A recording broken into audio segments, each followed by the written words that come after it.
اعوذ باللہ من الشیطان الرجیم بسم اللہ الرحمن الرحیم سبح اسم ربک الاعلی۔ اے نبی صلی اللہ علیہ وآلہ وسلم، اپنے رب برتر کے نام کی تسبیح کرو۔ الذی خلق فسوی، جس نے پیدا کیا اور تناسب قائم کیا۔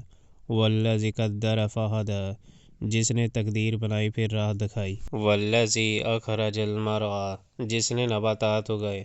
فجعلہ غثاء احوی، پھر ان کو سیاہ کوڑا کرکٹ بنا دیا۔ سنقرئک فلا تنسیٰ، ہم تمہیں پڑھوا دیں گے پھر تم نہیں بھولو گے۔ الا ما شاء اللہ انہ یعلم الجہر وما یخفی، سوائے اس کے جو اللہ چاہے وہ ظاہر کو بھی جانتا ہے اور جو کچھ پوشیدہ ہے اس کو بھی۔ وَنُیَسِّرُکَ لِلْیُسْرَىٰ، اور ہم تمہیں آسان طریقے کی سہولت دیتے ہیں۔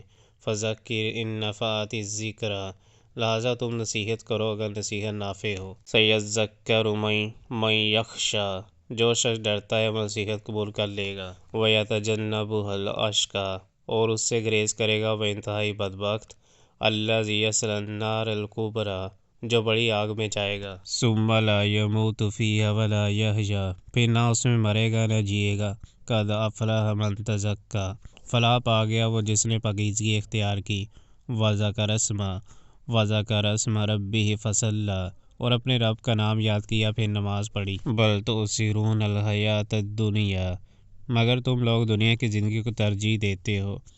وَالْآخِرَةُ خَیْرٌ وَأَبْقَىٰ، حالانکہ آخرت بہتر ہے اور باقی رہنے والی ہے۔ إِنَّ هَٰذَا لَفِی الصُّحُفِ الْأُولَىٰ، یہی بات پہلے آئے ہوئے صحیفوں میں بھی کہی گئی تھی۔